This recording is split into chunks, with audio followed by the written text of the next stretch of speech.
یہ کہانی جمعرات کے دن سے شروع کرو، 10 دن تک جمعرات کے دن سے شروع کرو، اور 10ویں دن انشاءاللہ تمہارا شوہر میں مال و زر کے تمہارے دروازے پر آ جائے گا۔ اور اس عورت نے پوچھا کہ آپ تو بی بی فاطمہ ہیں، آپ نے بتا دیا، لیکن وہ 9 بیویاں کون ہیں جن کی میں نظر دلواؤں؟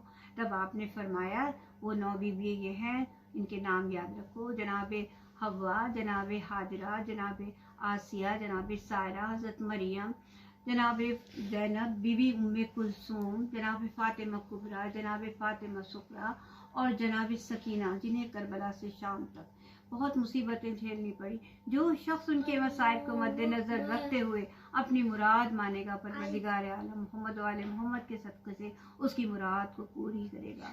اور یہ سنتے ہی اس عورت کی آنکھ کھل گئی، اور اتفاق سے وہ دن جمعرات کا تھا۔ محمد و آل محمد بلندر صلوات۔ اللہم صلی علی محمد آل محمد۔ وہ عورت اپنے محلے میں گئی اور جا کر کہنے لگی کہ میرے گھر آ کر کوئی 10 بیویوں کی کہانی سن لیا کرو۔ جب وہ عورت کام سے فارغ ہو جاتی رات کو، اس کی محلے کی عورتیں اس کے پاس آ کر بیٹھ جاتی اور اسے بیویوں کی کہانی سنتی۔ اتفاق کی بات ہے کہ 9 دن جب پورے ہوئے، جب 10واں دن آیا تو لوگوں نے آ کر کہا اس عورت سے کہ اے عورت، تمہارا شوہر واپس آ گیا، میں مال و زر کے آیا ہے۔ یہ سنتے ہی وہ عورت فوراً اپنے گھر گئی، اور جا کر اس نے فوراً پاک پانی لائی، کوڑا کنڈا لائی، نہائی، غسل کیا، اور جس طرح سے بیوی نے بتایا تھا اسی طرح اس نے روٹی کا ملیدہ بنا کر اس کے 10 لڈو بنائے، اور اس 10 پر اپنے شوہر کو بتایا کہ میں نے آپ کے جانے کے بعد منت مانی تھی، اور اس نے اس خواب کا ذکر کیا کہ اس طرح مجھے خواب میں ایسے آیا تھا بیٹا، اس طرح مجھے خواب نظر آیا تھا اور میں نے اس طرح سے دیکھا تھا۔ اب آپ جو ہے آپ آ چکے ہیں، لہٰذا میں نظر پوری کرنا چاہتی ہوں۔ اس عورت نے وہ ملیدے کے لڈو بنائے کر اس کے شوہر نے اس پر نظر دی، اور جب وہ عورت نظر کر دے چکی تو وہ اس نظر کے لڈو اپنی سہیلیوں کے گھر لے کر گئی، ایک ایک لڈو لے کے گئی، تمام اس کی سہیلیوں نے بہت عزت و احترام کے ساتھ وہ نظر کے لڈو لیے۔ اب اس کے بعد وہ ایک لڈو اپنے شوہر کے بڑے بھائی کے یہاں، جن کے یہاں رہتی تھی، اس نے سوچا ایک اپنی بھاوج کے پاس بھی لے جاؤں، لہٰذا وہ ایک نظر کا لڈو اپنی بھاوج کے پاس لے گئی اور کہا کہ میں نے منت مانی تھی کہ جب میرا شوہر آ جائے گا تو میں 10 بیویوں کی نظر دے کر اس پہ لڈوؤں پر اور کہانی سنوں گی۔ خدا کا شکر ہے کہ میری مراد پوری ہو گئی ہے، اور میری مراد پوری ہوئی، یہ ایک نظر کا لڈو میں آپ کے لیے لے کر آئی ہوں۔ یہ سن کر وہ رئیس مالدار عورت نے کہا کہ میرے گھر سے یہ لڈو لے جا، میں ایسے اینٹ اور پتھر کی چیزیں نہیں کھاتی۔ یہ سن کر وہ عورت خاموشی سے وہ لڈو واپس لے کر گھر آ گئی۔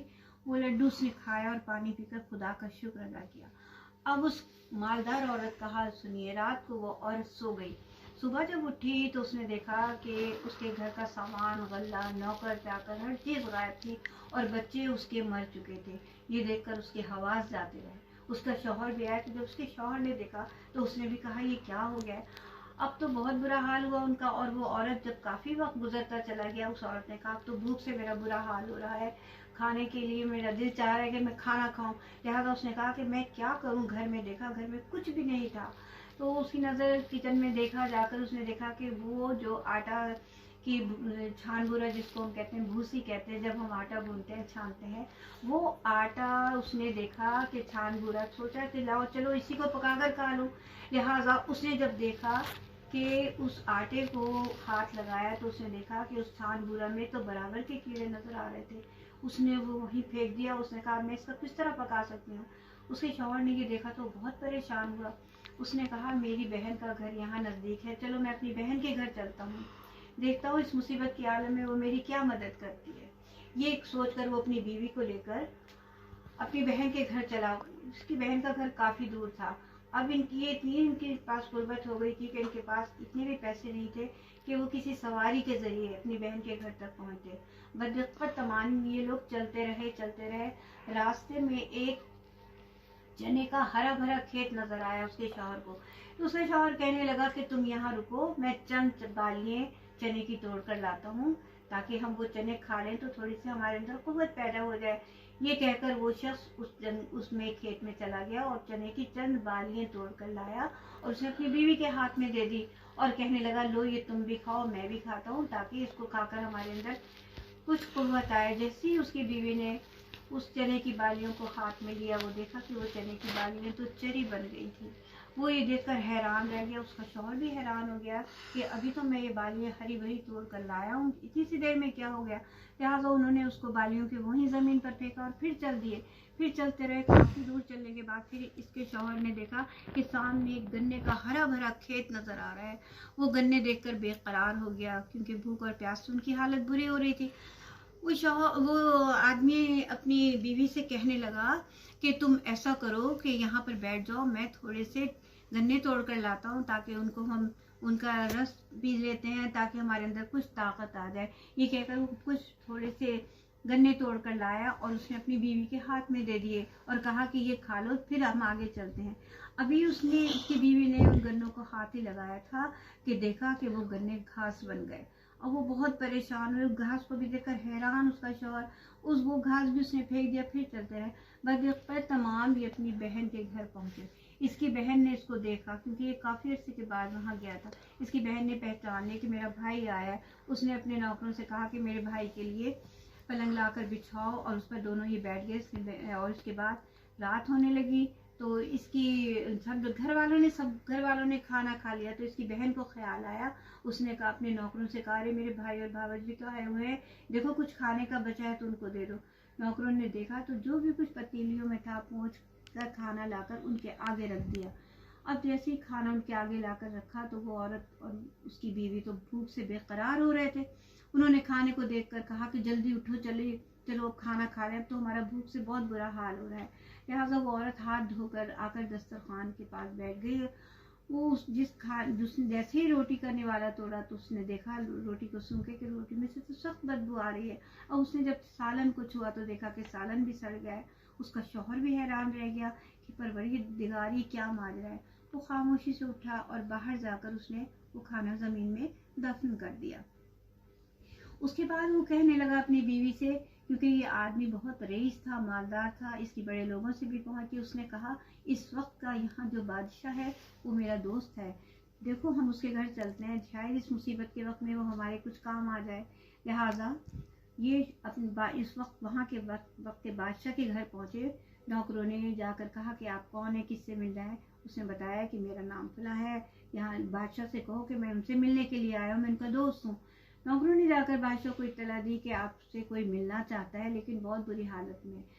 بادشاہ قریب آیا اور آتے ہی اس نے ان کو پہچان لیا اور اس نے فوراً اپنے نوکروں سے کہا, ملازموں سے کہا کہ ان کے لیے ایک الگ کمرے کا انتظام کیا جائے اور ان سے کہا کہ آپ دونوں آرام کریں, غسل کریں. اور اپنے نوکروں سے کہا کہ آج ہمارے مہمانوں کو 7 رنگ کا کھانا پیش کیا جائے. یہ کہہ کر بادشاہ تو چلا گیا. اب رات ہوئی تو نوکروں نے 7 رنگ کا کھانا بنایا اور 7 رنگ کا کھانا بنا کر ان کے آگے دسترخوان لگا دیا. جب 7 رنگ کا کھانا آیا, رنگ برنگ کا کھانا دیکھا اور بہترین خوشبو تھی تو ان کی تو بھوک اور بڑھ گئی. شوہر نے کہا کہ جلدی سے آؤ, ہاتھ دھو کر خدا نے دیکھو کتنی نعمتیں ہمیں دی ہیں. اب وہ دونوں بیٹھ کر, اس کی بیوی کا تو بھوک سے بہت برا حال تھا. اب وہ بیٹھ کر جب کھانا کھانے لگے, 7 طرح کے کھانے تھے. وہ عورت ہر نوالا توڑتی تھی اور جس کھانے کو چھوتی جاتی تھی وہ کھانا سڑتا چلا جاتا تھا اور ہر کھانے میں سے بدبو کی تاثیر اٹھتی تھی اور ہر کھانے میں برابر کے کیڑے نظر آتے تھے. اس کا شوہر سر جھکا کر بیٹھ گیا اور وہ کہنے لگا خدایا یہ کیا ماجرا ہے. اگر ہم بادشاہ سے یہ کہتے ہیں کہ کھانا خراب دیا تھا تو وہ کہے گا کہ تم ہم پر الزام لگا رہے ہو, ابھی تو ہم نے تازہ کھانا بھیجا ہے. یہ سوچنے کے بعد اس نے اپنی بیوی سے کہا کہ تم خاموش رہو. وہ سارا کھانا اٹھا کر باہر لے گیا اور اس نے باہر زمین میں وہ کھانا دفن کر کے اور نوکروں سے کہا کہ خالی برتن لے جاؤ. اس کے بعد وہ اس کی بیوی بادشاہ کے صحن میں جا کر بیٹھ گئی. اتفاقی وقت کے اس بادشاہ کی بیوی اور اس کی بیٹی دونوں نہانے کے لیے, غسل کرنے کے لیے جا رہی تھی. دونوں نے اپنے اپنے گلے کے چندن ہار اتار کر کھوٹی پر ٹانگ دیے. یہ عورت وہیں بیٹھی ہوئی دیکھ رہی تھی اور وہ دونوں اپنے اپنے غسل خانوں میں نہانے کے لیے چلی گئیں. جیسے ہی انہوں نے اس کھونٹی کے اوپر وہ ہار ٹانگا, اس کھونٹی نے وہ اس ہار کو نگل لیا. یہ دیکھ کر وہ عورت بیٹھی ہوئی دیکھ رہی تھی. یہ دیکھ کر بہت پریشان ہوئی, بھاگی اندر اپنے شوہر کے پاس آئی اور کہنے لگی خدا خیر کرے.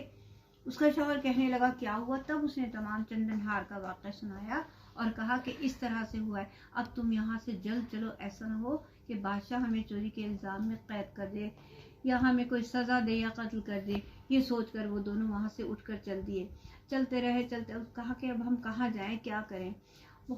جب یہ کافی دور چل دیے تو انہیں بہت بڑی ایک نہر نظر آئی۔ شوہر وہیں بیٹھ گیا اور کہنے لگا، پروردگار عالم، ہم سے ایسی کون سی خطا ہوئی ہے، ایسے کون سا گناہ ہوا ہے جس کی ہمیں اتنی بڑی سزا مل رہی ہے، سمجھ میں نہیں آ رہا ہے کہ کیا ہوا ہے۔ تب اس کی بیوی نے کہا کہ جب آپ کا بھائی تلاش روزگار کے لیے چلا گیا تھا اور آپ کی بھاوج ہمارے گھر رہتی تھی تو اس نے خواب میں اس طرح دیکھا، اس نے پورا خواب سنایا اپنے شوہر کو اور کہا کہ اس نے جب اور 10ویں دن آپ کا بھائی آ گیا بمائے مال و زر کے، تو وہ عورت اپنے گھر گئی اور اس نے اسی طرح سے جیسے بیوی نے بتایا تھا 10 بیویوں کے لڈو بنائے اور اس پر نظر دیا اور وہ لڈو ایک میرے لیے لے کر آئی نیاز کا، لیکن میں نے وہ لڈو یہ کہہ کر واپس کر دیا کہ لے جا میرے گھر سے، یہ میں ایسے اینٹ اور پتھر کی چیزیں نہیں کھاتی۔ یہ سن کر اس کے شوہر نے کہا، کمبخت، تو نے اتنے غرور اور تکبر کے کلمات کہے بیوی کے لیے، تو توبہ کر، معافی مانگ۔ اس عورت نے اسی وقت وہیں نہر پر وضو کیا، رو رو کر دعا مانگی اور کہا، بنت محمد، اس مصیبت کے عالم میں میری مدد کیجیے، مجھے معاف کر دیجیے، مجھ سے غلطی ہو گئی۔ اس کا شوہر بھی رونے لگا۔ روتے روتے اس کے شوہر نے کہا کہ پروردگار، ہمارے پاس تو کچھ میسر بھی نہیں ہے کہ ہم کس پر نظر دیں۔ یہ کہہ کر اس کے شوہر نے اس نہر میں جو ریت سی پڑی ہوئی تھی، اس ریت میں ہاتھ ڈال کر اس کے لڈو بنا کر 10 اور اس پر بیویوں کی نظر دی۔ باجاز جناب سیدہ وہ ریت کے لڈو موتی چور کے ہو گئے۔ محمد آل محمد بلندر صلوات اللہم صلی علی محمد وعلی محمد۔ 5 لڈو شوہر نے کھائے اور 5 لڈو اس کی بیوی نے کھائے۔ وہ لڈو جب موتی چور کے ہو گئے تو اس نے اپنی بیوی سے کہا کہ ہماری خطا معاف ہو گئی، بیوی نے ہمیں اور پروردگار نے ہمیں معاف کر دیا، اب چلو ہم گھر چل کے دیکھتے ہیں، ہماری خطائیں معاف ہو گئی، یقیناً ہمارے بچے بھی وہیں پر ہوں گے۔ یہ کہہ کر وہ دونوں بھاگ کے لوٹتے اپنے گھر پہنچے۔ انہوں نے دیکھا غلہ، نوکر چاکر سب کچھ اسی طرح تھا۔ نوکر اپنے گھر کے کام کاج میں مشغول تھے اور بچے تلاوت کلام پاک کر رہے تھے۔ اللہم صلی علی محمد وعلی محمد۔ اے میری بیوی، جس طرح آپ نے اس کی مراد پوری کی، اس کی خطاؤں کو معاف کیا، بحق محمد و آل محمد پنجتن پاک ہماری بھی مرادوں کو پوری کرے، ہماری خطاؤں کو معاف کیجیے بیوی۔ پروردگار عالم، آج لڈوؤں پر میں بیوی کی نظر دے رہی ہوں اور نظر دینے سے پہلے اپنی بیوی سے التماس کرتی ہوں پروردگار، جو بھی میں دعا مانگوں بچوں آپ سب آمین کہنا۔ پروردگار عالم، جو بے روزگار ہیں ان کا روزگار بحال کر، آمین۔ پروردگار عالم، جو بے اولاد ہیں انہیں نیک اور صالح اولاد فرزند عطا فرما، آمین۔ بار الہ، جتنے بیمار ہیں کل مومن و مومنات، کل مسلم و مسلمات، ان کو شفا عطا فرما، آمین۔ پروردگار عالم، اس وقت دنیا میں جو کچھ ہو رہا ہے، جو وبائیں پھیل رہی ہیں، وبائیں ہوائیں چل رہی ہیں، بار الہ ان وباؤں ہواؤں سے ہم سب کو محفوظ رکھ۔ آمین۔ پروردگار عالم، ہمارے رزق میں خیر کثیر عطا فرما، آمین۔ بار الہ ہمارے گھر میں خیر کثیر رزق حلال عطا فرما، آمین۔ پروردگار عالم، جس کی جو پریشانی ہے دور فرما، بار آمین۔ الہ جو بے گھر ہیں انہیں گھر عطا فرما، آمین۔ پروردگار عالم، جو بیمار ہیں اس وقت، جن لوگوں کے آپریشن ہو رہے ہیں، جو بیماریوں میں مبتلا ہیں، ان کے آپریشنوں کو کامیاب کرے، آمین۔ پروردگار عالم، جو پردیس میں ان کی خیر ہو، بار الہ جو بچھڑے ہوئے ان کو ملا دے، آمین۔ بار الہ وہ بیٹیاں جو گھروں میں بیٹھی ہیں محمد و آل محمد بی بی سیدہ کے صدقے میں ان کو نیک بدلے، پروردگار عالم، جو ملک سے باہر ہیں، وہ جو بچھڑے ہوئے ساتھی ہیں، اپنے دوستوں سے بچھڑے ہوئے، اپنے گھر والوں سے بچھڑے ہوئے، پروردگار نے جلد جلد ملا دے، آمین۔ پروردگار عالم، ہماری اولاد کو نیک اور صالح بنا، آمین۔ بار الہ بچوں کو راہ مستقیم پر چلنے کی ہدایت فرما، آمین۔ کلام پاک پڑھنے کی توفیق، آمین۔ دین پر چلنے کی توفیق عطا فرما، آمین۔ پروردگار عالم، جن کے گھر نہیں ہونے ایک ایسا گھر عطا فرما آمین۔ جہاں کے مسند حسین بچھائی جائے، جہاں پروردگار عالم مولا کا نام لیا جائے، ہر گھر میں پروردگار پنجتن پاک کا سایہ قائم و دائم رہے۔ بار الہ ہمارے گناہ کبیرہ گناہ صغیرہ کو معاف فرما، پروردگار ہمارے مرحومین کی فضیلت ہو، ان کے درجات میں بلندی عطا فرما، آمین۔ ان کے گناہ کبیرہ گناہ صغیرہ کو بخش دے، ان کی قبروں میں جنت کی کھڑکیاں دروازے کھول دے، آمین۔ اللہ ان کی منزلوں کو آسان کر دے، آمین۔ پروردگار جس کے دل میں جو بھی مراد ہے وہ پوری کر پروردگار، آمین۔ اور اس کو قبول کریں پروردگار، پنجتن پاک کے صدقے میں بی بی اس کو قبول کیجیے، بی بی اس نظر کو قبول کیجیے۔ میں نے بہت خلوص کے ساتھ، بہت نیت کے ساتھ اس نظر کا اہتمام کیا ہے میرے مولا، اس گھر میں، میرے گھر میں خوشیاں ہی خوشیوں، پنجتن پاک کے صدقے میں آمین۔ میری جتنی پریشانی، میری پریشانیوں کو دور کر دے مولا، میری بچی کی ساری پریشانیوں کو دور کر دے پروردگار، میرے بچوں پہ اپنا رحم فرما، ان کی تعلیم ہو پروردگار، یہ نیک ہو، ان کو نیک سیرت ہو، نیک پروردگار محمد آل محمد کے صدقے میں ہم سب کو صراط مستقیم پہ چلنے کی توفیق و ہدایت فرما،